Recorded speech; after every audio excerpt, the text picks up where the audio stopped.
Sa isang maliit na barangay sa probinsya ng Quezon, nakatira ang 13 taong gulang na si Ronron. Tanging ang lolo Doro niya ang kasama niya sa kanilang maliit na kubo na nakatayo malapit sa sementeryo. Ang namayapang ama ni Ronron ay isang sepulturero, kaya naman yun din ang naging trabaho niya matapos niyang huminto sa pag-aaral dahil sa hirap ng buhay. Ang lolo Doro ni Ronron ay kilalang manggagamot sa kanilang lugar. Karamihan ng tao sa lugar nila ay kay Lolo Doro lumalapit kapag merong nararamdamang kakaiba ang mga ito sa katawan. Isang tanghali, pagod na umuwi si Ronron sa kanilang kubo. Pawisan ang mukha niya at bahagya siyang hinihingal. Agad siyang sumalok ng tubig sa lumang banga at uminom. Maya-maya pa ay pumasok si Lolo Doro na may dalang mga halamang gamot. Kumusta ang paglilibing niyo, Ronron? Mukhang pagod na pagod ka yata. Nakatapos lang po, Lolo Doro. Dalawa lang po kasi kami ni Kuya Emong na supulturero kaya nahirapan po kami. Magpahinga ka muna. Mamayang hapon yata maglilibing ulit kayo eh. Mamaya na lang po ako magpapahinga. Ay, oo nga po pala, Lolo. Ito po yung kinita ko ngayon. Kayo na po muna magtabi ah. Nagtabi na rin po ako para sa gamot nyo. Kinuha ni Lolo Doro ang pera na may halong lungkot sa kanyang mga mata. Pasensya ka na, Apo. Kung nagtatrabaho ka sa mura mong edad, dapat ay ako nagtatrabaho para sa ating dalawa. Lolo, naiintindihan ko naman po. Ayos lang po sa akin. Saka, kumikita rin naman po kayo kahit paano sa panggagamot nyo eh. Malaking bagay na po yun. Dapat ay nag-aaral ka at naglalaro. Hindi naglilibing na mga patay at nagbabantay ng puntod. Hindi mo dapat pasan ng ganitong klase ng responsibilidad sa edad mo ngayon. Lolo, masaya naman po ako sa pagiging supulturero ko eh. Wala po kayong dapat na ipag-alala sa akin. Ay oo nga pala, bibili lang po ako ng bigas ha. Wala na po kasi tayong bigas para makapagsaing na rin po tayo. O sige. Basta't mag-iingat ka lang, Apo. Lumabas na si Ronron ng kanilang kubo at naglakad papunta sa tindahan.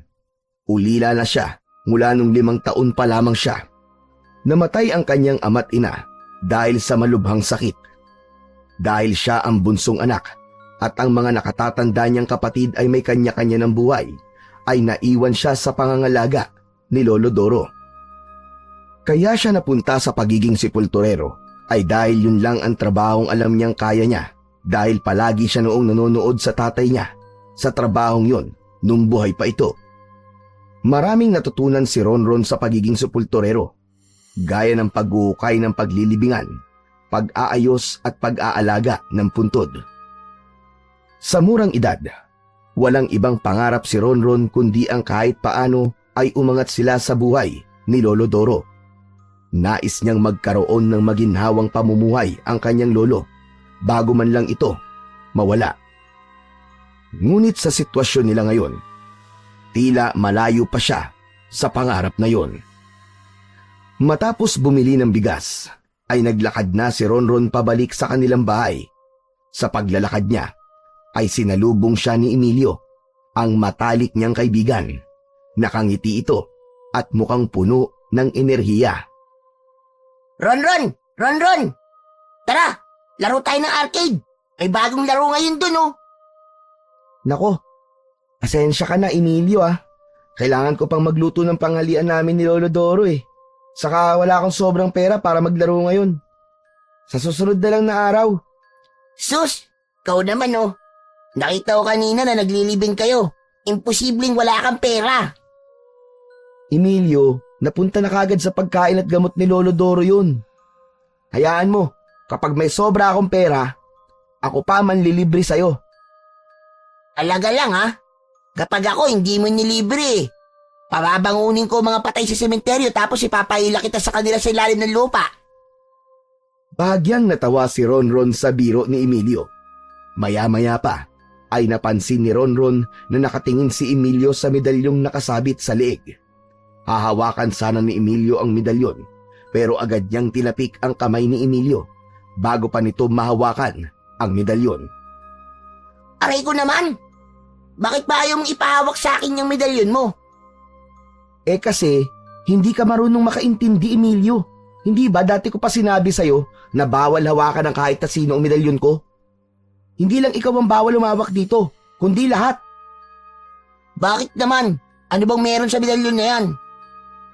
Saglit na tumingin si Ronron sa paligid bago sinagot si Emilio. Siniguro niya na walang ibang makakarinig sa sasabihin niya. Kasi, sabi ni Lolo Doro, mawawalan daw ng bisa ang kapangyarihan nito kapag hinawakan ng iba. Ano ka mo? Kapangyarihan? Anong kapangyarihan meron ng medalyon mo? Kaya ka bang paliparin yan? O baka magiging kasing lakas ka ni Superman?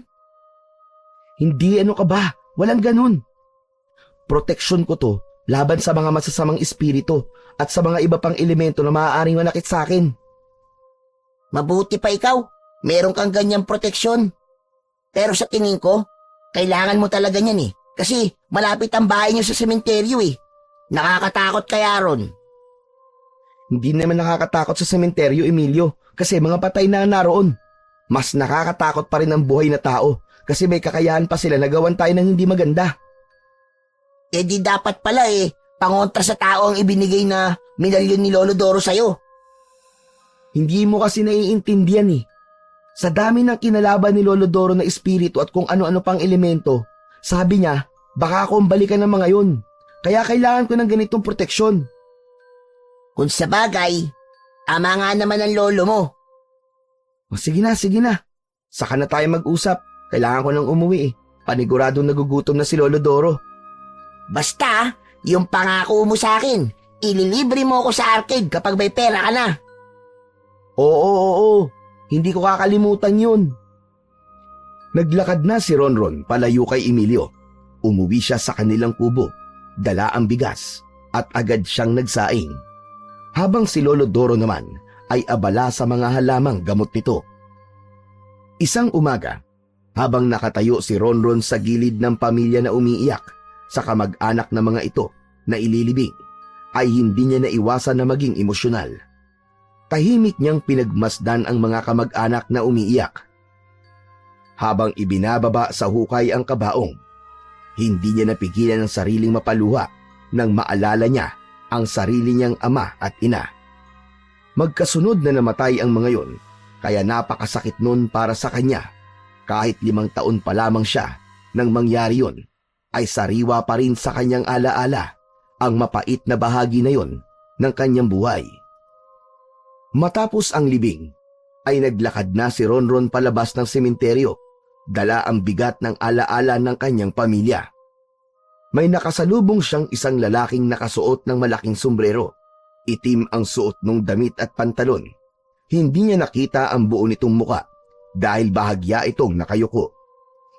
Napahinto sa paglalakad si Ronron nang magsalita ang lalaki. Pwede ba akong magtanong sa iyo? Oo naman po. Tungkol po ba san? Totoo bang maraming aswang ang nakalibing sa sementeryong to? Ha? Ano po? Aswang po ba? Oo, aswang. Tama ang pagkakadinig mo. Natigilan si Ronron sa tanong ng lalaki. Saglit siyang nag-isip at tinansya niya kung dapat niya ba itong sagutin. Sa huli ay pinili niyang sabihin sa lalaki ang kanyang nalalaman. Hindi po ako sigurado eh. Pero ayon po sa kwento, nagkaroon daw po ng matinding laban noon sa lugar na to. May mga aswang daw at mga tao na naglaban. At marami pong aswang na namatay. Sabi naman po ng mga matatanda, dito raw po inilibing ang bangkay ng mga aswang noon. Nang mapuno na po yung lumang sementeryo, ginawa ng sementeryo ng mga tao tong lugar na to. Muling tiningnan ni Ronron ang lalaki na para bang naghihintay pa ito ng mas marami pang kasagutan. Tatang, bakit niyo po pala naitanong? Saka, sino po ba kayo?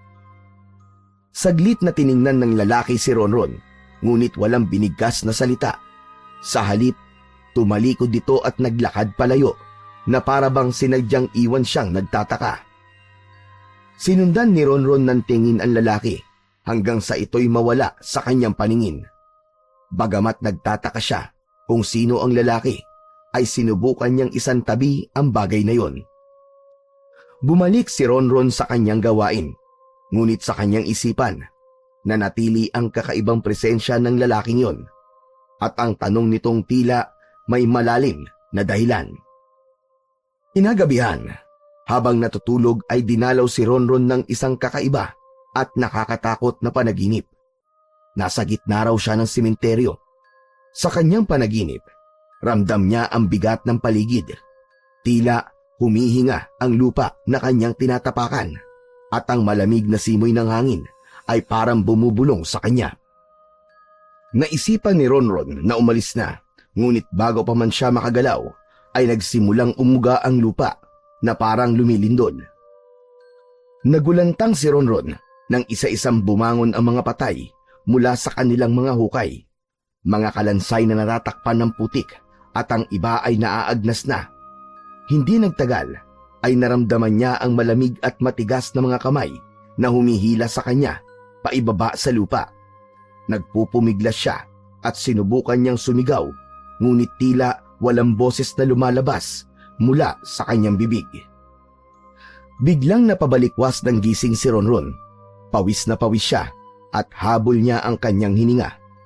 Luminga siya sa paligid ng kanilang maliit na kubo at agad na naaninag niya si Lolo Doro na tahimik na nakasilip sa bintana. Lolo Doro, ano pong ginagawa niyo dyan? Huwag kang maingay, Ronron. May tao sa labas. Sinubukan ni Ronron na sumilip sa bintana at doon niya nakita ang lalaki mula sa sementeryo. Nakatayo lang yun sa harapan ng kanilang kubo. Lo, natatandaan ko po ang lalaking yan. Siya yung lalaki nagtanong sa akin kung marami raw bang aswang na nakalibing sa sementeryo. Ronron, huwag mo nang kakausapin ng lalaking yan. Delikado siya. Hindi ka dapat magtitiwala sa lahat na sasabihin niya. Pero bakit po, Lo? Ano bang meron sa kanya? Kilala niyo po ba siya? Saka na ako magpapaliwanag sa'yo. Basta pakinggan mo ako ngayon. Dito ka lang sa loob. Huwag kang lalabas kahit na anong mangyari. Bakit po, Lo? Ano pong gagawin niyo? Hindi sumagot si Lolo Doro. Umalis ito sa tabi ng binata at kinuha ang itak. Kinabahan naman si Ronron sa gagawin ng kanyang lolo, kaya pilit niya itong pinigilan nang makita niyang papunta sa pinto si Lolo Doro. Ngunit naging matigas ang kanyang lolo at tuluyan na itong lumabas habang tangan ang itak. Matapang nitong kinausap ang lalaking nasa labas. Umalis ka na rito! Ano't nagbalik ka pa? Tama ka. Nagbalik nga ako, Doro. Bumalik ako sa lugar na ito para maghiganti sa ginawa niyo sa akin. Ang kapal na mukha mo! Ikaw pa maghiganti! Gayong ikaw ang gulo sa lugar na ito! Ikaw, Guillermo! Kung naghahanap ka ng gulo, ako ang makakalaban mo! Umalis ka na rito! Dahil baka tuluyan na kita sa pagkakataon na ito! Akala mo ba ay natatakot ako sa'yo? Mahina ka na. Hindi mo na kayang protekta ng mga tao rito gaya ng ginawa mo noon. Hindi ako titigil hanggat hindi ko nakukuha ang kinuha mo mula sa akin, Doro. Hindi rin ako natatakot sa'yo, Guillermo. At hindi porket matanda na ako ngayon, ay mahina na ako. Umalis ka na. At huwag ka nang babalik pa sa lugar na ito. Nalalapit na ang pagdating ng dilubyo, Doro. At sana, handa ka at ang lugar na ito sa pagbangon ng mga alagad kong pinaslang nyo. Tumawa ng malakas ang lalaki at marahang naglakad papalayo. Naiwang nakatayo si Lolo Doro sa labas ng kubo. Maya-maya pa ay pumasok na si Lolo Doro at agad nitong isinara ang pinto. Nanghihina itong napaupo sa kawayang saig habang hawak pa rin ang itak. Bakas sa mukha nito ang labis na pag-aalala. Lolo, Sino po ba talaga ang lalaking yun? Bakit po kayo galit na galit sa kanya? Siya si Guillermo, Apo. Ang pinuno ng mga aswang na sumalakay noon sa lugar natin. Ano? Siya po yung nasa kwento nyo? Yung may malaking laban ng mga aswang at tao na nangyari po dito sa lugar natin noon? Oo, Ron. Matagal ng panahon yun. Maraming aswang ang sumalakay dito. At si Guillermo ang kanilang pinuno. Pero dahil sa pagtutulungan ng mga tao, maraming napatay sa mga alagad niya. Nakatakas noon si Guillermo at ang akala ko hindi na siya magkakaroon ng tapang na bumalik dahil sa pagkatalo nila. Eh di, kung sakaling sumalakay po siya ulit, pagtulungan nyo na lang po ulit. Mag-isa lang naman siya eh. Sigurado ako na wala po siyang laban sa dami ng tao rito sa atin. Sa tingin ko, kaya matagal na nawala si Guillermo ay dahil nagpalakas siya. Hindi mo siya dapat maliitin, Ron. Gumagamit ng itim na kapangyarihan si Guillermo. Malakas siya at hindi siya kagaya ng isang normal na aswang. Naramdaman ni Ronron ang paggapang ng takot sa buo niyang katawan. Pero Lo, ano po yung sinabi niyang kinuha niyo sa kanya?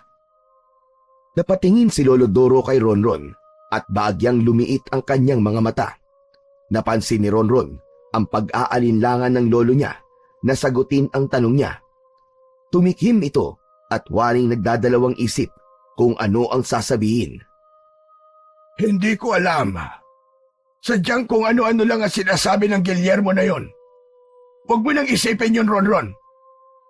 Pero Lolo, Tama na, Ron. Matulog ka na. Kailangan natin magpahinga. Mahaba pa ang araw bukas. umango na lang si Ronron pero hindi mapanatag ang kanyang kalooban. Nang humiga sila sa banig ay nakatitig lang siya sa kawalan. Nawala na sa isip niya ang nakakatakot na panaginip nang dahil sa pagdating ni Guillermo at sa mga bagay na nalaman niya tungkol dito.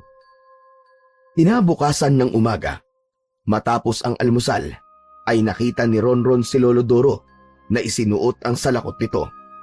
Alam niya na kapag isinusuot nito yon, ay meron itong pupuntahan. Palabas na sana ng kubo si Lolo Doro nang biglang nagtanong si Ronron. Lo, saan po kayo pupunta? Pupunta ako kay Kapitana Elena. Kailangang malaman niya ang tungkol kay Guillermo. Dapat ay malaman niya kaagad na narito na naman si Guillermo para makapaghanda ang lahat. Kung ganun, sasamahan ko po kayo. Hindi na kailangan, Ronron. Dito ka na lamang at baka meron ka pang gagawin sa sementeryo. Wala naman po akong trabaho sa oras na to eh. At saka, gusto ko pong malaman kung anong gagawin ni Kapitana ngayong nandito na ulit si Guillermo. Sige na po, Lolo. Isama niyo na po ako. Napabuntong hininga si Lolo Doro. Kakulit na bata. Sige na nga. Pero huwag kang sasabat sa usapan namin dahil usapan niyo na matatanda. Oo naman po, Lo. Makikinig lang po ako. Pagkasamang lumabas ng kubo si Ronron at Lolo Doro at tinahak nila ang daan papunta sa bahay ni Kapitana Elena. Nang makarating sila sa bahay ng Kapitana, ay bumungad sa kanila ang malawak na bakuran nito. Ang bahay ay gawa sa makapal na kahoy at tila luma na, ngunit matibay pa rin. Si Kapitana Elena ay nakaupo sa kanyang silyang kahoy sa beranda habang nagkakape. Bagamat may edad na, malakas pa rin ang dating nito. Ngumiti ito nang makita si Lolo Doro. Pinapasok sila nito sa bahay. Magandang umaga ho, Kapitana. Magandang umaga rin naman, Doro. Ano't narito ka ng ganito kaaga? May kailangan ka ba? Elena, meron tayong malaking problema. Nagbalik na si Guillermo. Nagulat si Kapitana Elena. Hindi agad ito nakapagsalita. Napansin ni Ronron ang bahagyang pamumutla ng mukha nito. Anong sinabi mo? Ulitin mo nga, Doro. Bumalik na sa lugar natin si Guillermo. Sigurado ka ba sa sinasabi mo? Parang imposibleng bumalik siya matapos natin siya matalo noon sa laban. ganti ng iniisip ko. Pero nagpakita siya sa akin kagabi. Nagbanta siya na may paparating na dilubyo. Gusto niyang maghiganti at mukhang hindi siya titigil hanggat hindi niya nakukuha ang gusto niya. Kilala mo naman si Guillermo, Elena. Hindi siya basta-bastang aswang dahil meron siyang kapangyarihang itim. Di pa rin pala tumitigil ang Guillermo na yon.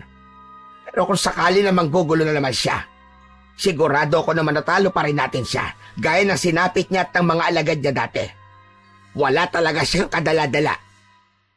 Elena, sa tingin ko ay naging mas malakas siya ngayon.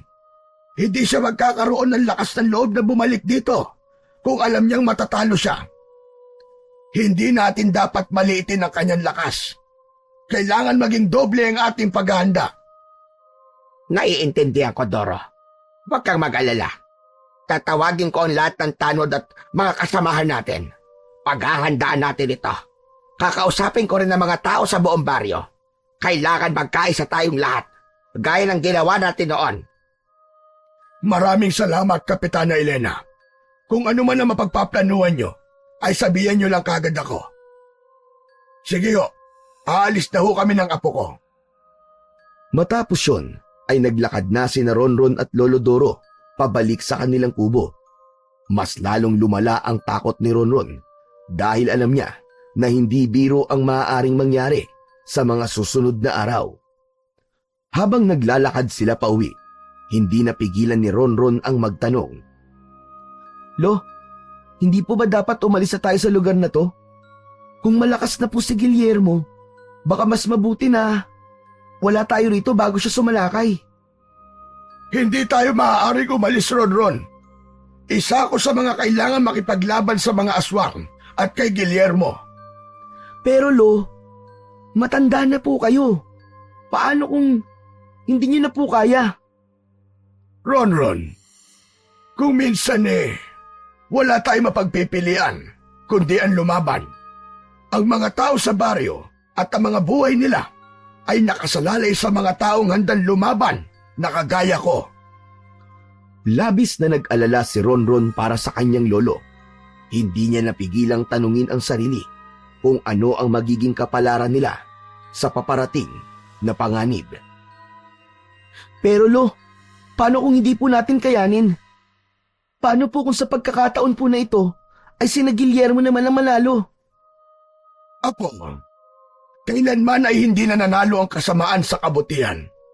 Hanggat buo ang loob ng mga tao rito, ay hindi tayo basta-basta matatalo. Tahimik na tumango si Ronron kahit pa ang kanyang puso'y puno ng pangamba, lalo na para sa kanyang Lolo Doro. Nang sumunod na araw ay maagang nagising si Ronron upang magtungo sa sementeryo. Matapos niyang mag-almusal, ay kinuha niya ang mga gamit niya sa paglilinis ng mga puntod. May mga pamilya kasi nang namatayan na binabayaran siya upang linisin ang mga puntod ng mga yumaong mahal sa buhay ng mga ito. Sa kanyang paglalakad ay nakasalubong niya si Emilio at agad itong lumapit sa kanya. Ronron, tsaka pupunta. Hindi mo ba nakikita itong mga dala kong panlinis? Malamang sa sementeryo. May mga puntod akong lilinisan ngayon eh. Sasama na lang ako sa'yo. Wala naman akong ginagawa ngayon eh. Naiinip kasi ako sa bahay eh. Puro bunganga na lang ni nanay ang naririnig ko. O sige, pero wag kang magulo ah. Promise, tutulungan pa kita. Magkasamang naglakad ang magkaibigan papunta sa sementeryo. Tirik ang araw pero sanay na sa ganun si Ronron. Pagdating nila sa sementeryo ay agad na inumpisahan ni Ronron ang paglilinis ng unang puntod na kailangan niyang linisin. Si Emilio naman ay abala sa panguhuli ng tutubi. Hinayaan na lang niya si Emilio kaysa saguluhin siya nito sa kanyang trabaho. Maya-maya pa ay napansin ni Ronron na wala na sa paningin niya si Emilio. Napakamot siya sa ulo habang hinahanap ang kanyang kaibigan. Nagulat si Ronron nang biglang sumulpot si Emilio sa likod niya. Nakakagulat ka naman, Emilio. Hindi ba sabi ko sa'yo, ay wag mo akong guguluhin? Paano? Meron akong nakita eh. Halika, sumama ka sa akin. Ano ba yun? Kapag yan kalokohan ililibing talaga kita rito sa sementeryo ng buhay. Basta, sumama ka na lang sa akin, bilisan mo. May pag-aalinlangan man, ay sumunod pa rin si Ronron kay Emilio. Dinala siya nito sa dulong bahagi ng sementeryo, kung saan kakaunti ang puntod na naroon. Itinuro ni Emilio ang lupa sa harap nila. Isang hukay na tila sariwa pa. Ang mga gilid nito ay parang minadaling hukayin at ang lupa ay kalat-kalat sa paligid. Tingnan mo yan. Parang may bumangon mula dyan, di ba? Hindi kaya... Naku po, baka may zombie na dito. Puro ka talaga kalokohan eh. Ano ba zombie ang sinasabi mo? Walang zombie. Pero, bakit kaya may hukay dyan? Saka sa pagkakaalam ko, walang ililibing ngayong araw. At saka, hindi naman ganyan ang hukay kapag may ililibing eh. Parang hinukay lang yan ng basta-basta eh. Eh ano yan? Para talaga may bangkay na bumangon dyan eh. Natawa si Ronron sa sinabi ni Emilio. Sige lang, Emilio. Ipilit mo pa na may zombie na bumangon dyan sa hukay na yan.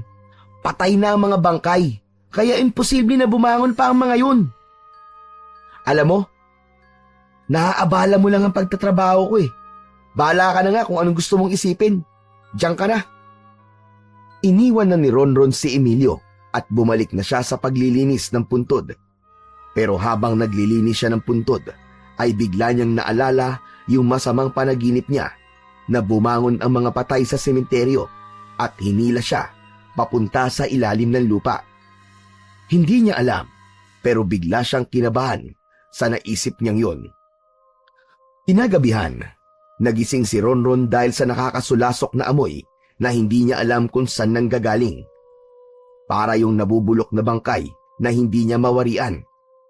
Inisip pa niya nung una na nagpalabas ng masamang hangin ang kanyang lolo dahil kahit tulog yon ay ginagawa nito yon. Pero nang sumingot siya ay nalaman niya na sa labas ng bahay nila nanggagaling ang mabahong amoy. Bumangon siya at kinusot ang kanyang mga mata. Habang tahimik niyang inaamoy ang paligid, ay may narinig siyang kaluskos mula sa labas ng kubo. Napatingin siya sa may pinto dahil tila doon nanggagaling ang kaluskos. Hindi na nakatiis pa si Ronron at ginising na niya si Lolo Doro at agad din itong naamoy ang napakabahong amoy. Nagtaka si Ronron nang walang imik na bumangon si Lolo Doro. Agad nitong kinuha ang nakasabit na itak sa dingding. Palabas na sana ito ng pinto. Nang pigilan ito ni Ronron. Lolo! Lolo! Saan po kayo pupunta? Anong gagawin niyo at may dala po kayong itak? Sigurado ako may aswang sa labas, Apo. Sa tingin ko, ay nagsisimula na maggasik ng lagim si Guillermo. Kung may aswang po sa labas, huwag na po kayong tumuloy, Lo. Baka kung ano po mangyari sa inyo. Hindi pwedeng hindi ko harapin to, Ronron.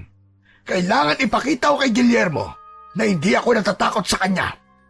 Dito ka lang, at kahit ano mangyari, huwag kang lalabas. Nais pa sanang pigilan ni Ronron ang kanyang lolo, pero mabilis itong lumabas ng kubo. Isinarado nito ang pinto, ngunit binuksan din kagad yun ni Ronron ng kaunti at sumilip siya mula roon. Sa ilalim ng liwanag ng buwan, nakita niya ang lolo niyang nakatayo sa gitna ng kanilang bakuran. Maya-maya pa ay may isang nakakatakot na nilalang ang nagpakita kay Lolo Doro. Alam ni Ronron na isa yung aswang, ngunit ang katawan nun ay naaagnas na at nakakasulasok ang amoy nun na abot sa kanyang kinaroroonan. Meron yung napakahabang dila na gumagalaw na akala mo ay isang ahas. Bigla na lamang sumugod ang aswang kay Lolo Doro. Sa paghaharap ng dalawa, ay biglang nabitiwan ni Lolo Doro ang itak. Nang makita ni Ronron ang nangyari, ay hindi na siya nagdalawang isip na tulungan ang kanyang lolo. Agad siyang lumabas ng kubo at tumakbo patungo sa lolo niya. Dinampot niya ang itak sa lupa, pero bago pa niya yun makuha, ay siya naman ang sinunggaban ng aswang. Kinalmot siya ng aswang sa dibdib at nahila ng kamay nito ang medalyon sa leeg niya. Nang wala na sa leeg ni Ronron ang medalyon, ay bigla siyang nakaramdam ng kakaibang init sa loob ng kanyang katawan. Para siyang sinusunog. Biglang nagbago ang anyo ni Ronron. Ang kanyang balat ay naging itim at ang mga kuko niya ay tumalim. Namula ang mga mata niya habang ang mga ngipin niya ay naging matutulis. Sa matinding galit ay inatake niya ang aswang.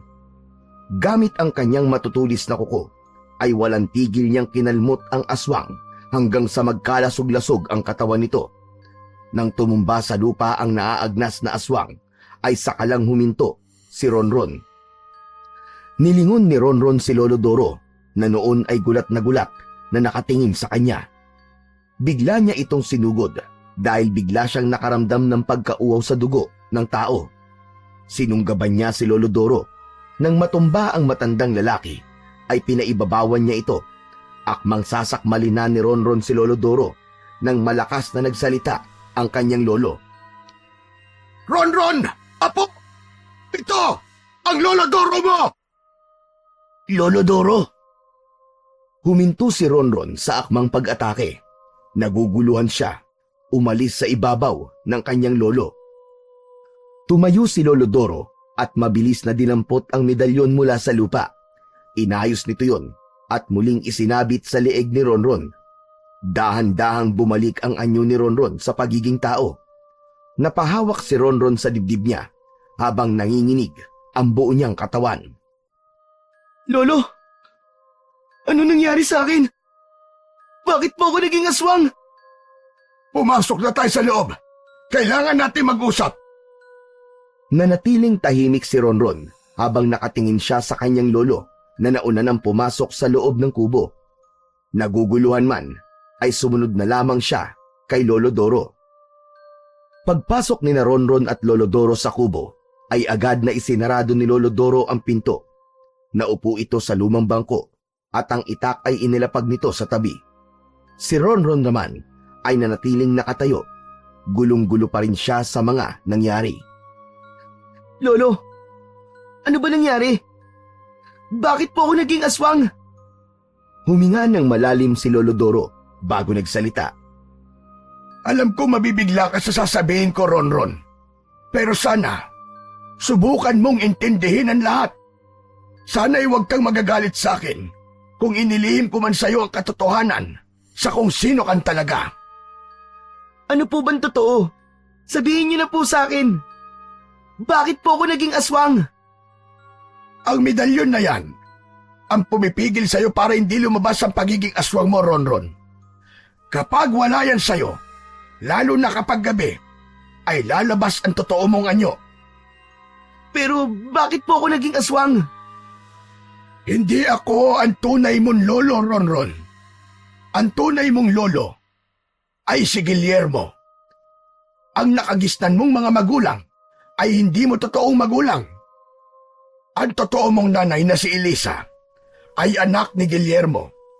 Pero tutol siya sa kasamaan ng kanyang ama. Nagtago siya dito sa lugar natin nang malaman niyang buntis siya. Kinupkup siya ni Kapitana Elena at doon kanya ipinanganak. Pero sa kasamaang palad, namatay ang nanay mo nang ipanganak kanya. At ikaw na po nag-alaga sa akin simula noon? Oo, tama ka. Tinanggap ko ang responsibilidad na alagaan ka. Ayokong mapunta ka sa kamay ni Guillermo dahil alam kong gagamitin ka lang niya sa kasamaan. Kaya nakipag-ugnayan ako sa kaibigan kong antingero. Ibinigay niya ang medalyon na suot mo ngayon. Yan ang naging dahilan. Kaya nabubuhay ka ng gaya ng isang normal na tao. Kung ganun po, ako pala ang tinutukoy niya sa sinabi niya na bagay na kinuha mo sa kanya dahil ako ang apo niya. Ganun na nga. Pero ngayong alam mo na ang katotohanan. Kung gugustuhin mo sumama sa kanya, hindi kita pipigilan. Karapatan mong pumili kung saan mo gusto. Napatingin si Ronron kay Lolo Doro at ang mga mata niya ay nanlabo dahil sa luhang gustong kumawala. Lolo, hindi ko po kayo iiwan. Alam ko na kaya niyo ako kinuha kay Guillermo upang mabuhay ako ng tama. Kahit hindi po ikaw ang tunay kong lolo, para sa akin po, ikaw pa rin po ang lolo ko. Hindi na napigilan ni Ronron ang pagpatak ng kanyang mga luha. Lumapit siya kay Lolo Doro at niyakap ito ng mahigpit. Ayoko po kay Guillermo. Hindi po ako sasama sa kanya. Tao ako, Lolo. Kahit dugong aswang dumadaloy sa buong katawan ko. Salamat, Apo. Salamat at kahit nalaman mo ang totoo, ay hindi ka pa rin sasama kay Guillermo. Tama ka. Ayokong lumaki kang kagaya ni Guillermo. Naniniwala ako sa kabutihan ng puso ng iyong ina. At alam ko na yun ang ipinamana niya sa iyo.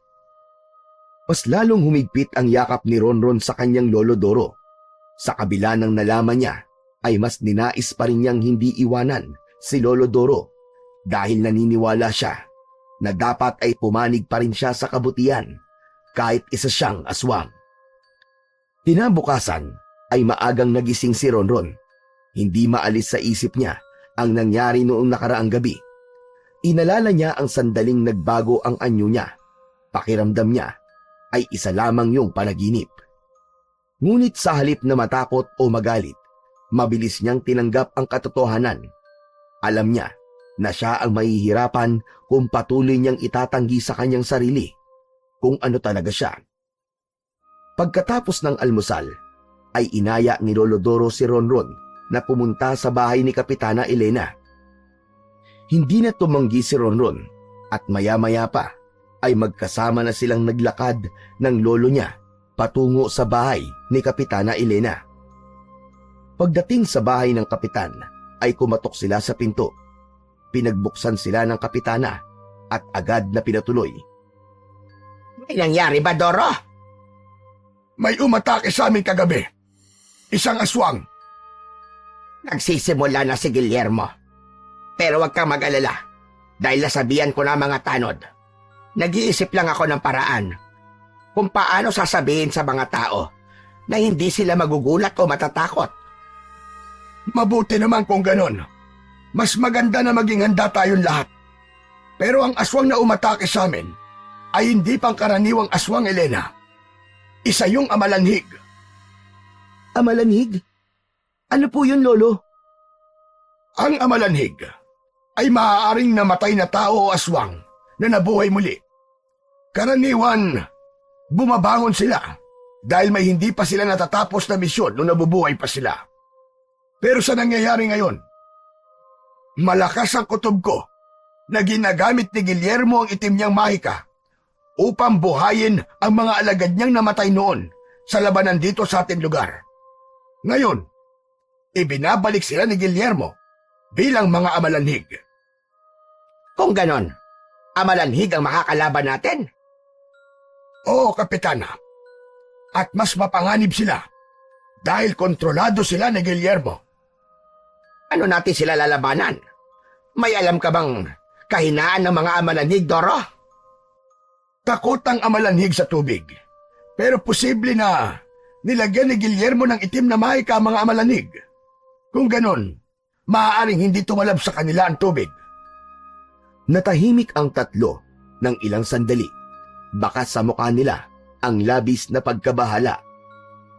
Kung hindi po uubra ang tubig, ano pong gagawin natin? Mag-iingat tayo, Ronron. Hindi lang lakas ang kailangan dito. Kailangan nating gamitin ang utak natin at kailangan nating magtulungan lahat. Pero Elena, meron ka pang dapat malaman. Alam na ni Ronron ang totoo kung sino talaga siya.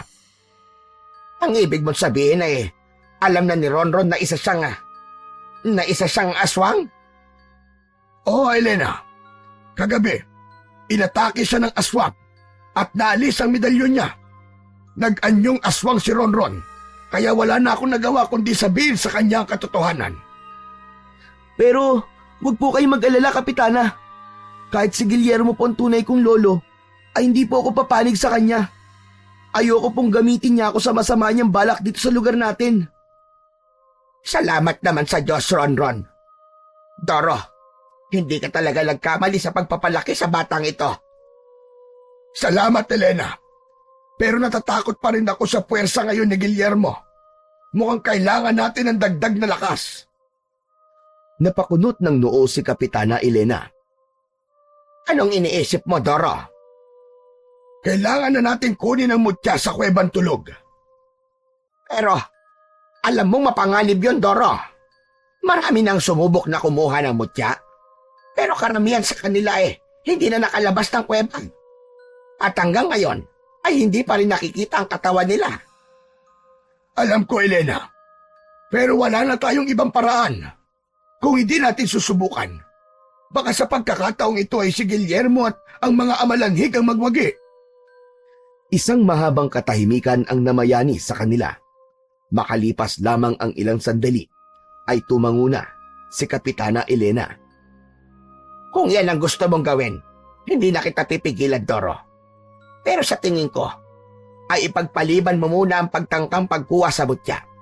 Hintayin muna natin na sumalakay si Guillermo. Tansyahin muna natin ang lakas nila bago ka magdesisyon sa pagkuha sa mutya. Wala na tayong panahon. Ayokong hintayin pa ang una nilang pagsalakay. Ang gusto ko, ang una nilang pagsalakay ay yun na rin ang magiging huli. Hindi na nagsalita pa si Kapitana Elena. Marahil ay naramdaman ito na desidido na talaga si Lolo Doro na kunin ang mutya sa Kuwebang Tulog. Si Ronron naman ay napaisip kung ano ang magagawa ng mutya na yon at nais siyang makuha ni Lolo Doro. Tahimik na naglakad sina Ronron at Lolo Doro pauwi sa kanilang kubo. Ngunit ang utak ni Ronron ay ayaw uminto sa kakaisip sa kung ano ba talaga ang mutya na sinasabi ni Lolo Doro. Sa tagal na niyang kasama ang kanyang lolo, ay noon lamang niya narinig mula rito ang tungkol sa mutya na yon. "Oh, anong klase po bang mutya yung nasa Kuwebang Tulog?" Isa yung makapangyarihang mutya, Apo. At hindi basta-basta yun makukuha dahil binabantayan yun ng mga engkantada sa loob ng kuweba.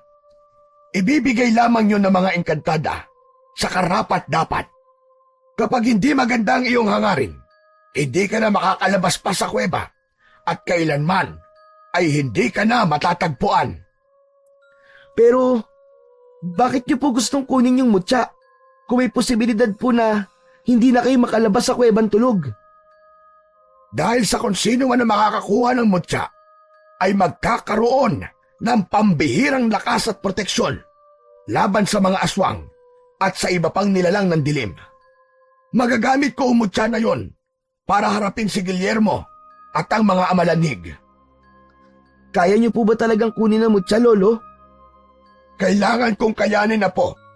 Hindi lamang yun para sa akin, kundi para sa lahat ng tao na nakatira rito. Kung gusto nating magtagumpay laban kina Guillermo, ay kailangan kong makuha ang mutya.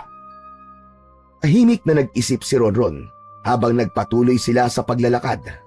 Hindi niya maiwasang mag-alala para kay Lolo Doro. May tiwala naman siya na maganda ang hangarin nito, kaya nais nitong makuha ang mutya. Pero natatakot siya sa kung ano ang pwedeng mangyari rito sa sandaling pumasok ito sa Kuwebang Tulog upang kunin ang mutyang binabantayan ng mga engkantada. Maagang nagpunta si Ronron sa sementeryo upang maglinis ng mga puntod. Tahimik ang paligid at ang lamig ng simoy ng hangin ng umagang yon ay may dalang kakaibang bigat. Habang papalapit siya sa puntod na una niyang lilinisin, ay napahinto siya nang nakita niya ang maraming hukay sa ilang bahagi ng sementeryo. Labis na nagimbal si Ronron sa pumasok sa kanyang isip. Lumapit siya sa isa sa mga hukay. Nang sumilip siya, ay napansin niya na tila meron talagang bumangon mula roon. Nanginig sa takot si Ronron at bigla siyang tumakbo pauwi. Naiwanan niya ang mga gamit niya sa paglilinis dahil sa pagmamadali. Pagdating ni Ronron sa kanilang kubo, ay habol niya ang kanyang paghinga. Nang makita niya si Lolo Doro, ay napakunot noo ang matanda. Akala ko ba'y maglilinis ka ng mga puntod? Bakit nandito ka na kaagad, Ronron? "Lo, may nangyari po sa sementeryo." Ano nangyari sa sementeryo? "Marami pong hukay, Lo. Sa tingin ko, marami ng amalanhigang pinabangon sa hukay ni Guillermo." Ilan ang nakita mong hukay? Hindi ko na po binilang eh, pero marami po, Lo. Napabuntong hininga si Lolo Doro. Bakas ang kaba sa mukha nito habang nakatingin sa malayo. Mukhang tama ka, Ronron. Malamang ay nag-aanda na si Guillermo para sa malaking pagsalakay ng mga amalanig. At sigurado ako na mamayang gabi sila sasalakay. Kailangan ko nang puntahan si Kapitana Elena.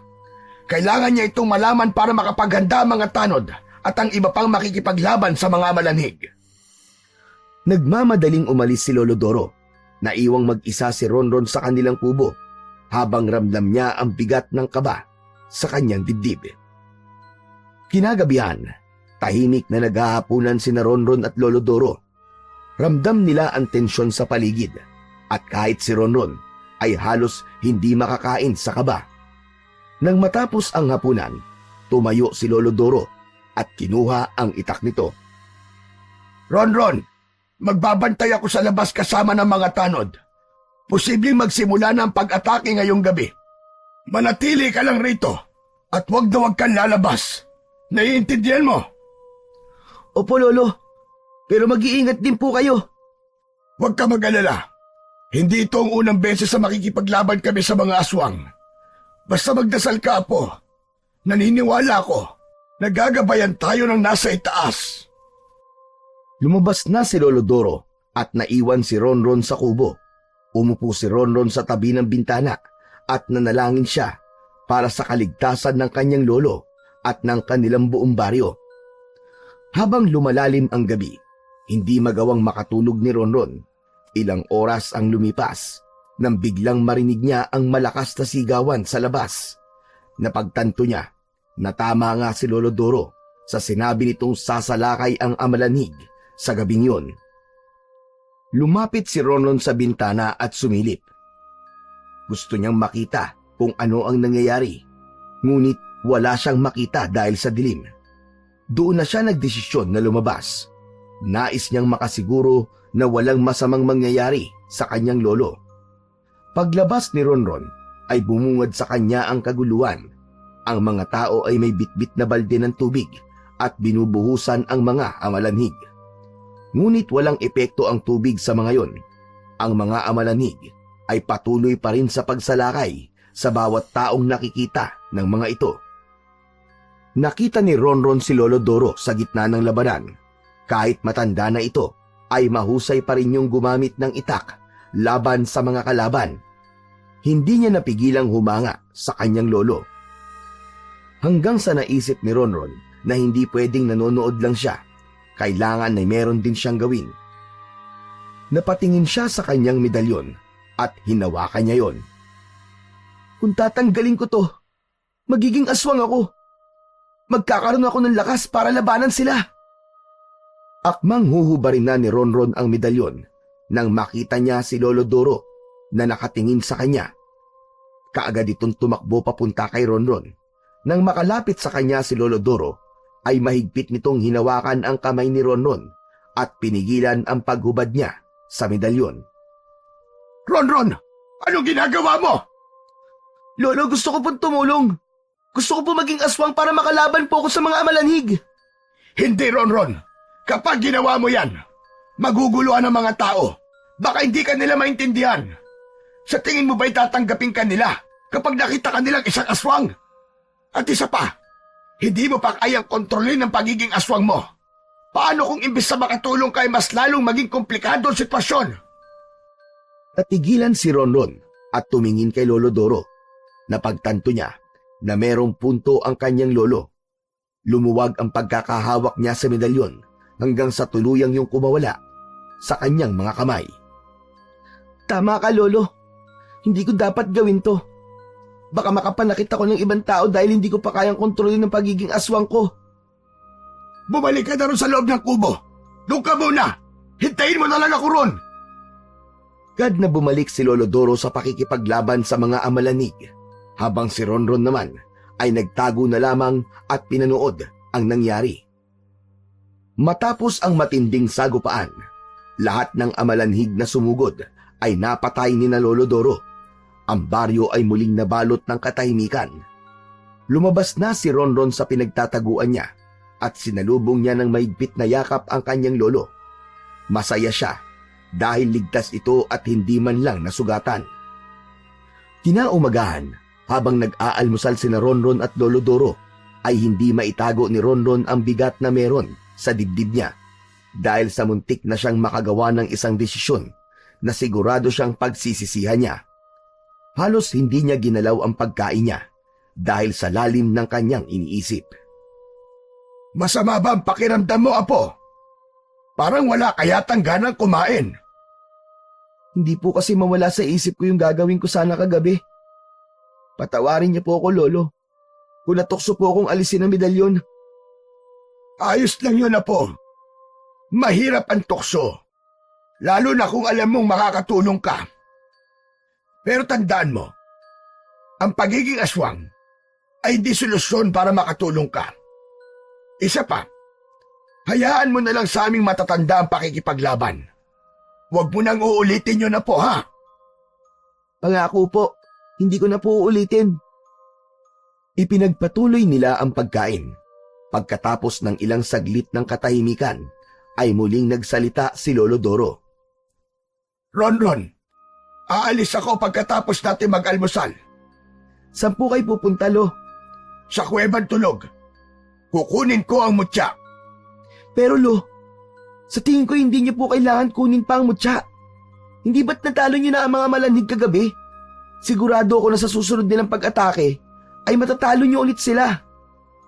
Ronron, Apo, hindi tayo dapat maging kampante. Malakas ang kutob ko na sinadya nilang magpatalo kagabi dahil gusto ni Guillermo na isipin natin na maihinang nila lang ang mga malanig. Malakas ang kutob ko na kasama yon sa plano ni Guillermo. Hanggat buhay si Guillermo, hindi titigil ang mga malanig sa pagsalakay. Kailangan kong kunin ang mutya upang matiyak na may laban tayo sa kanila. Hindi na nagsalita si Ronron, pero sa kaloob-looban niya ay hindi niya kayang hayaan ng kanyang lolo na magpunta sa mapanganib na kuweba. Tahimik siyang nagplano at nag-isip. Pagkatapos maghanda ni Lolo Doro sa pagpunta nito sa Kuwebang Tulog, ay nagpaalam na ito kay Ronron. Habang palayo si Lolo Doro, ay mabilis na nagpalit ng damit si Ronron at tahimik niyang sinundan ang kanyang lolo patungo sa Kuwebang Tulog. Hindi niya kayang manatili sa bahay nila habang hindi siya sigurado sa kaligtasan ng kanyang lolo. Naghintay lang ng ilang minuto si Ronron bago siya sumunod kay Lolo Doro. Matyaga niyang sinundan si Lolo Doro pero nakadistansya siya rito upang hindi siya nito maramdaman. Pumasok si Lolo Doro sa masukal na gubat. Matapos ang ilang oras ng paglalakad, ay narating na ni Lolo Doro ang paanan ng bundok. Doon ay tumambad sa kanila ang isang kuweba na may malaking pasukan. Agad na nagtago si Ronron sa likod ng makapal na halaman. Ang buong akala niya ay papasok na si Lolo Doro sa kuweba, pero umupo muna ito sa malaking bato sa labas ng kuweba. Inisip na lang niya na baka magpapahinga ang kanyang lolo matapos ang mahabang paglalakad. Tahimik na naghintay si Ronron habang pinapanood ang kanyang lolo. Minsan ay tumatayo ito at naglalakad-lakad, tapos babalik ulit sa pagkakaupo sa bato. Lumipas ang mga oras at bumagsak na ang dilim sa paligid. Ang kuweba ay naging mas nakakatakot sa ilalim ng liwanag ng buwan. Hindi alam ni Ronron kung paano siya tumagal sa pinagtataguan niya. Pero nagpasalamat siya sa Diyos nang makita niyang nagsimula ng maglakad si Lolo Doro papasok sa kuweba. Lumabas si Ronron mula sa kanyang taguan at mabilis na naglakad palapit sa pasukan ng kuweba. Ngunit bago siya makalapit ng tuluyan, ay bigla siyang sinalubong ni Lolo Doro mula sa loob. Akala mo ba hindi kita nakita sa pinagtataguan mo kanina? Anong ginagawa mo rito, Ronron? Hindi man sabi ko sa'yo, ay sa bahay ka lang. Patawad po, Lolo. Gusto ko lang naman po makasigurong ligtas kayo eh. Delikado ang lugar na ito, Ronron. Umalis ka na at umuwi. Mas delikado po kung ako lang po mag-isang maglalakad pabalik, Lolo. O ganito na lang po. Pumasok na po kayo sa loob ng kuweba tapos dito lang po ako sa labas. Hintayin ko po kayo. Napakatigas talaga ng ulo mong bata ka. Pero sige, dito ka lang sa labas at wag na wag kang susunod sa loob ha. Opo, hindi po ako susunod. Bakit po kasi hinintay niyo pang dumilim bago kayo pumasok dito sa kuweba eh? Dahil ito ang tamang oras para makuha ang mutya. Sige na, papasok na ako sa loob. Dito ka lang, Ronron. Magagalit na talaga ako sa'yo kapag sinuway mo pa ako. Opo, dito na lang po ako. Lo, good luck po sa inyo ah. Sana po makuha niyo po ang mutya. Tinitigan ni Lolo Doro si Ronron na para bang duda pa rin ito na susundin siya nito. Sinindihan na ni Lolo Doro ang dala nitong lampara at saka naglakad papasok sa kuweba. Sa kabila ng ipinangako ni Ronron na hindi na siya susunod sa loob ng kuweba, ay sumunod pa rin siya kay Lolo Doro. Maingat ang bawat hakbang niya at sinikap niyang huwag gumawa ng kahit na kaunting ingay. Sinundan niya ang liwanag mula sa lampara ng kanyang lolo. Ilang minuto silang naglakad hanggang sa marating ni Lolo Doro ang isang malawak na bahagi ng kuweba. Nang tumingala si Lolo Doro, ay napansin ni Ronron na nakatingin ito sa isang patusok na bato na nasa itaas. Nagmadali siyang nagtago sa likod ng malaking bato. Nang ilawan ni Lolo Doro ng lampara ang matulis na bato, ay nakita ni Ronron ang kislap ng mga kristal na nakabalot sa bato. Ang liwanag mula sa lampara ay tumama sa mga kristal at nagbigay ng makislap na liwanag na tila ba mga bituin yon sa kalangitan. Labis na namangha si Ronron at naramdaman niya ang kakaibang enerhiya mula sa kislap ng mga kristal. Makalipas lamang ang ilang sandali, ibinaba ni Lolo Doro ang lampara at pumikit. Nagsimula itong umusal ng mga salitang hindi naiintindihan ni Ronron. Ang boses ng kanyang lolo ang pumuno sa loob ng kuweba. Maya-maya pa ay ibinukas na ni Lolo Doro ang mga mata nito at nanatiling nakatingin sa patusok na bato. O mga makapangyariang engkantada ng kuwebang tulog, ako po ay nakikiusap sa inyo. Ipagkaloob niyo po sa akin ang mutya upang labanan ng mga awalanhig na sumasalakay sa aming bayan. Tulungan niyo po kaming protekta ng aming mga mahal sa buhay. Humanga si Lolo Doro sa tapat ng matulis na bato na para bang may hinihintay ito na mahulog mula roon. Nanatiling nakatingala si Lolo Doro habang punong-puno ng pag-asa ang muka. Habang nakatuon ang mga kamay ni Ronron sa malaking bato na pinagtataguan niya, ay biglang dumulas ang isa niyang kamay sa basang bahagi ng bato. Nawalan siya ng balanse at napasubsob sa lupa. Mabilis na napalingon si Lolo Doro sa kanya. Ronron! Anak ka ng teteng! Anong ginagawa mo dito? Hindi ka talaga marunong sumunod! Agad na tumayo si Ronron at may pag-aalangan ng umiti. Pasensya na po, Lolo. Nais ko lang po kasing masigurado kung ligtas kayo eh. Baka po kasi magaya kayo sa ibang sumubok na kumuha ng mutya. Sinundan ko po kayo rito para kung sakaling hindi na tayo makalabas, eh magkasama pa rin po tayo. Lumingon si Lolo Doro sa paligid at lumapit kay Ronron. Hinawakan siya nito sa braso ng mahigpit. Sinabi ko na sa'yo na delikado ang lugar na ito. Kailangan mo lumabas ng kuweba ngayon din. Hihilahin na sana ni Lolo Doro si Ronron palabas nang biglang umalingaw-ngaw ang isang malakas na nakakapangilabot na pag-angil mula sa labas ng kuweba. Pareho silang natigilan. Lolo, ano po yun? Sigurado akong awalanig yun. Baka nalaman ni Guillermo ang bala kong pagkuha sa mutya at sinundan niya tayo rito. Ronron, dito ka lang at huwag kang lalabas anuman na mangyari. Para mo ng awa, sundin mo ko sa pagkakataon na ito. Ako na ang titingin kung may kalaban sa labas. Sige po, Lolo. Mag-iingat po kayo. Tiwala si Ronron na kayang labanan ng lolo niya ang amalanig dahil meron itong dalang itak na nakasabit sa bewang nito. Hindi na nagsalita si Lolo Doro at malalaki ang hakbang na tinungo nito, ang daan palabas ng kuweba. Nang maiwan si Ronron na mag-isa, ay biglang bumilis ang tibok ng puso niya. Pakiramdam niya ay may mga matang nakamasid sa kanya mula sa madidilim na bahagi ng kuweba. Biglang napatingin si Ronron sa matulis na bato na nasa gitna ng malawak na bahagi ng kuweba. Tila may mahiwagang puwersang humila sa kanya patungo roon. Dahan-dahan siyang lumapit at itinapat niya ang sarili sa matulis na bato. Tumingala siya at tinitigan niya ang mga kristal na nakabalot doon. May naririnig siyang mga bulong pero hindi niya maintindihan kung ano ang sinasabi ng bulong na yon. Biglang nagliwanag ang dulo ng bato at unti-unting nabuo ang isang maliit na liwanag na tila isang perlas. Nanlaki ang mga mata ni Ronron sa pagkamangha at gulat.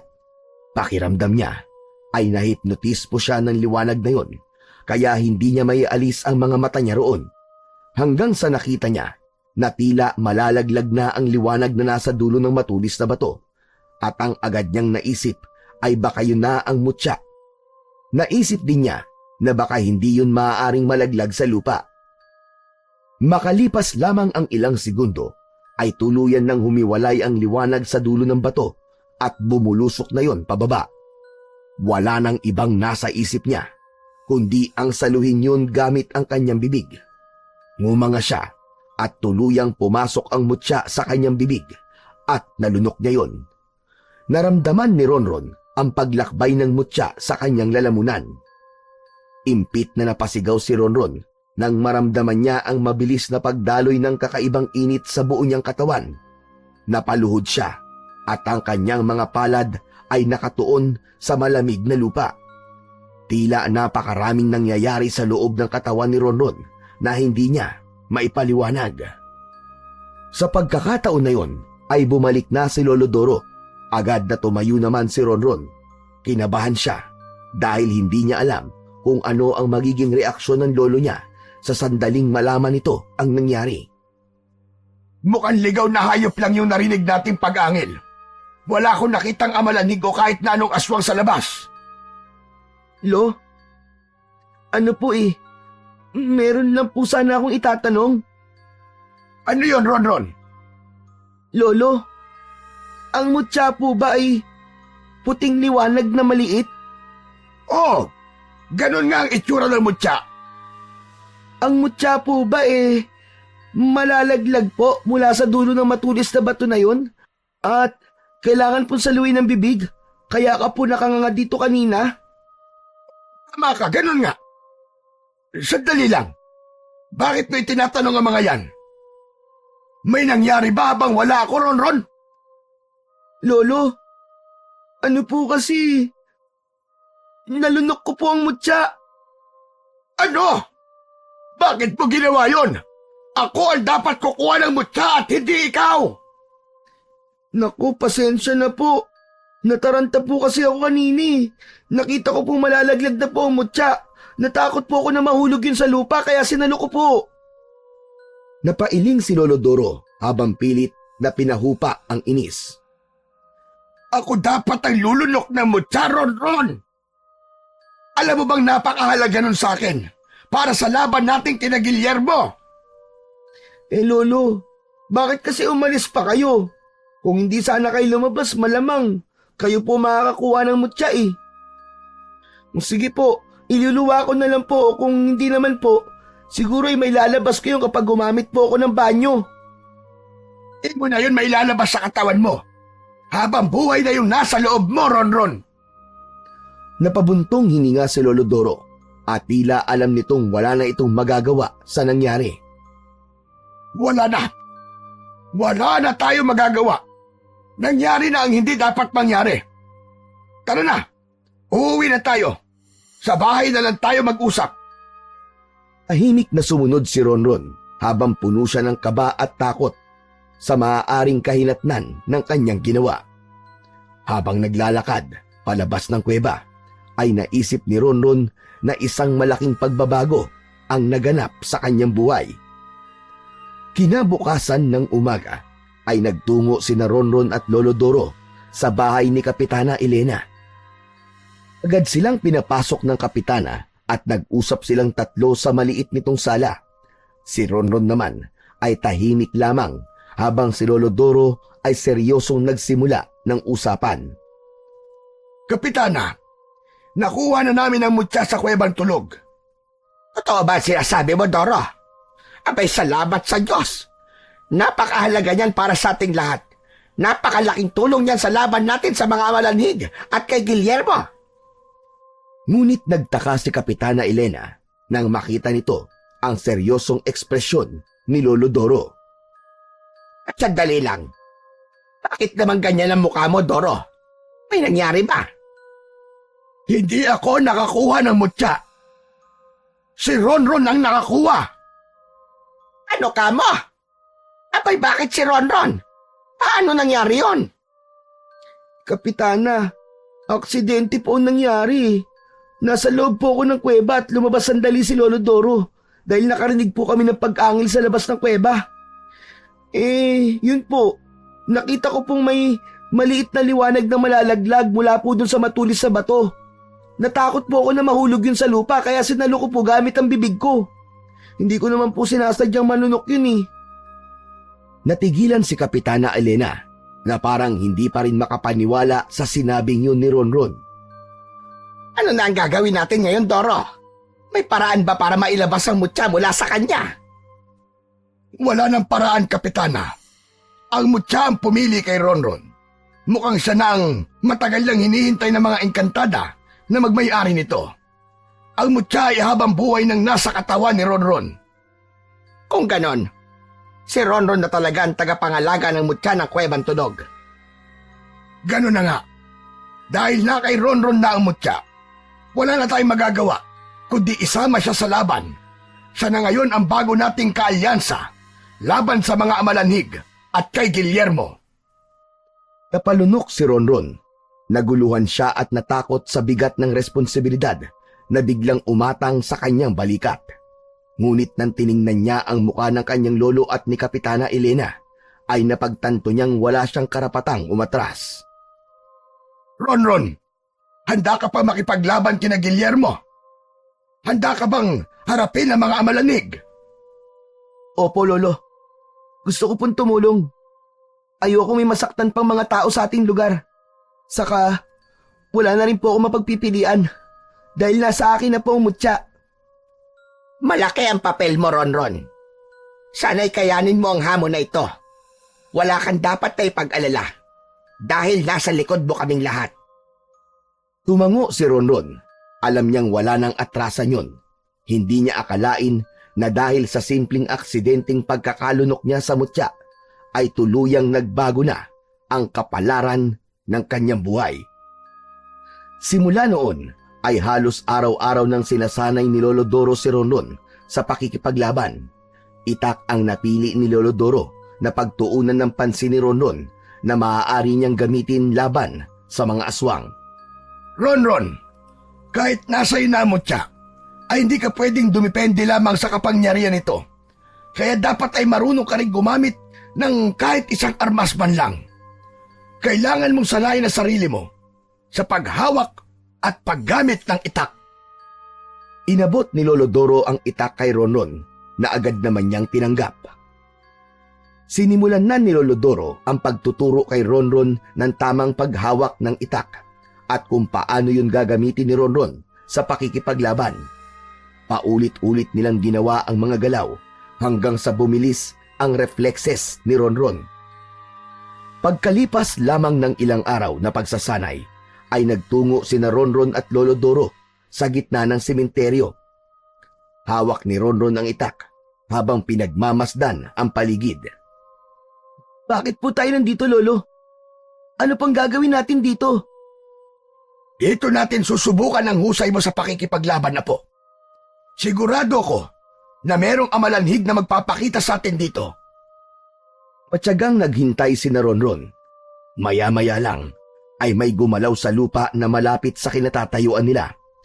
Nagsimulang bumuka ang lupa at mula roon ay bumangon ang isang amalanhig Agad na umalingasaw ang nakakasulasok nitong amoy.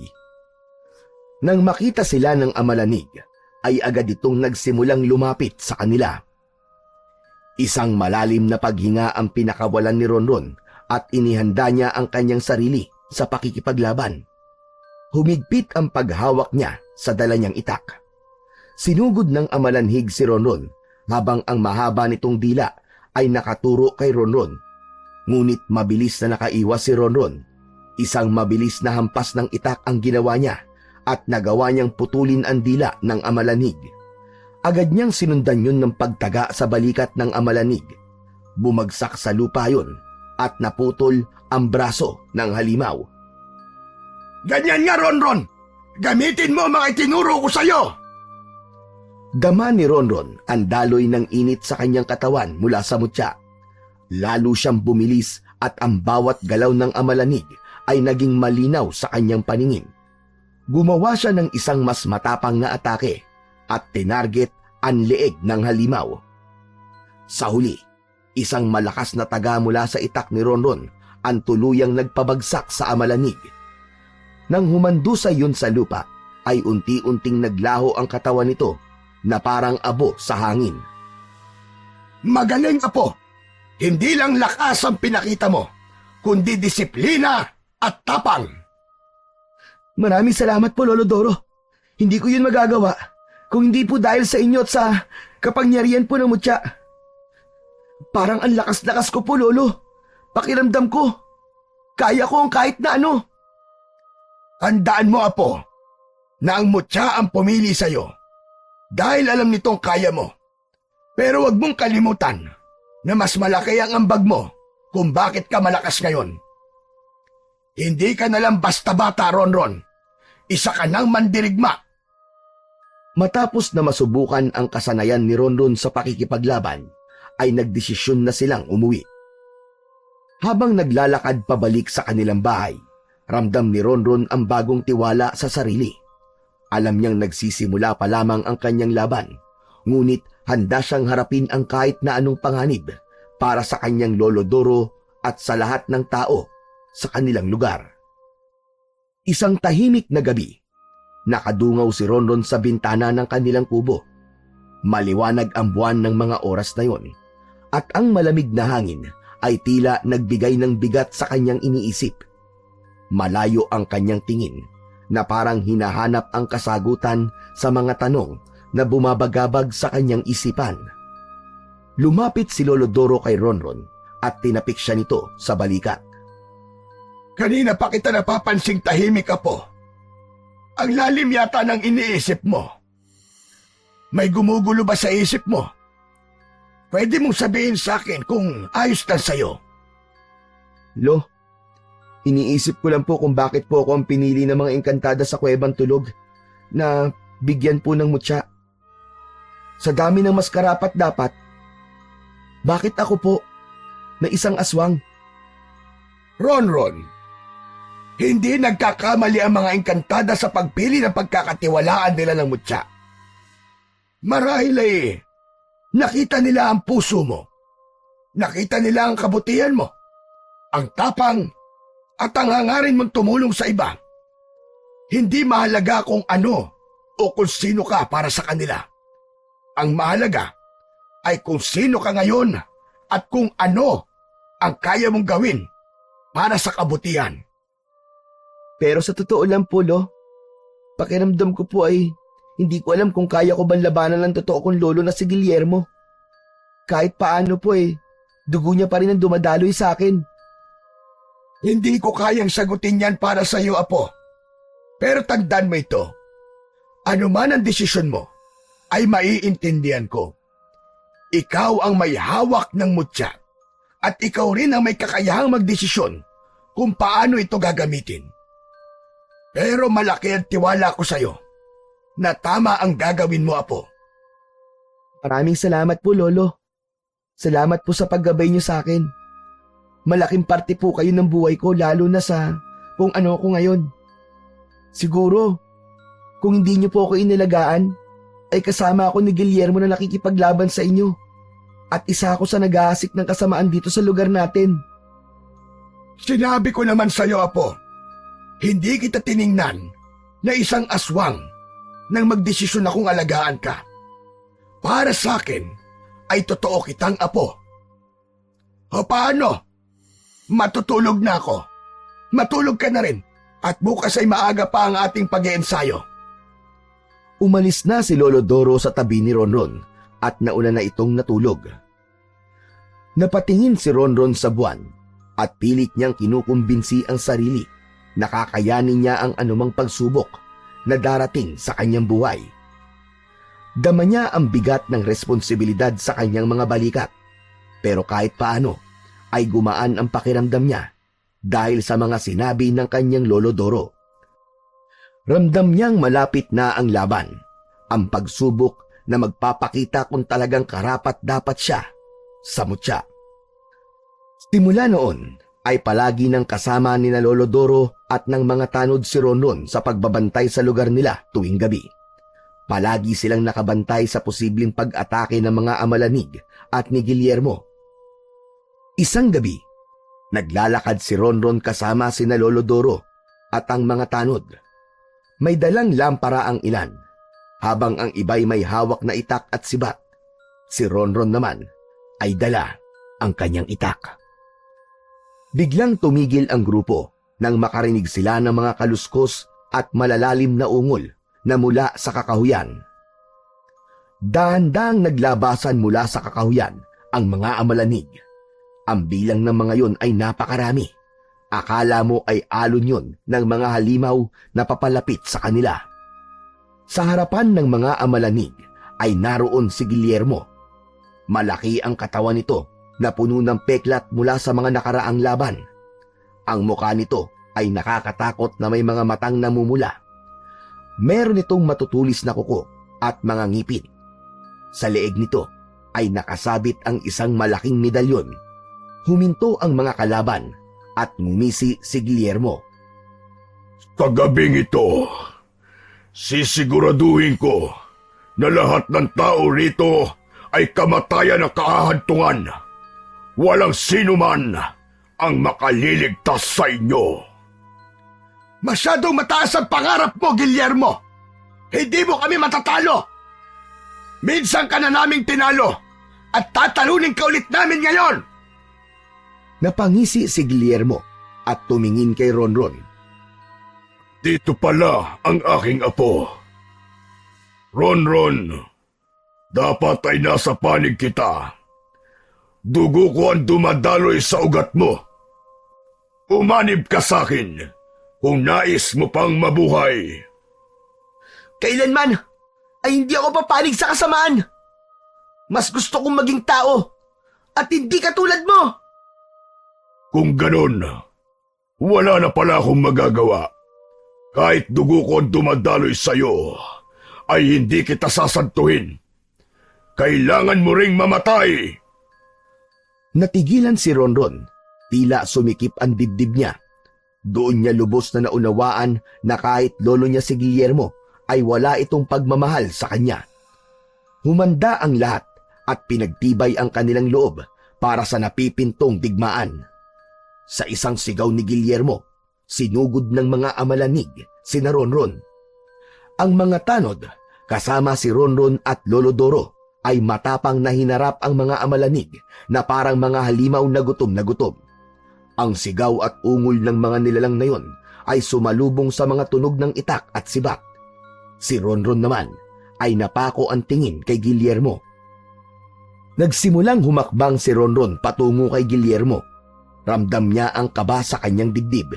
Ngunit mas nangingibabaw ang kagustuhan niyang manalo sila laban sa mga Amalanig at kay Guillermo. Guillermo! Ako ang harapin mo! Nagtagpo ang mata ni na Ronron at Guillermo. Napangisi naman si Guillermo. Hindi porket dugo ko dumadaloy sa ugat mo, ay matatalo mo na ako, hunghang! Hindi sumagot si Ronron.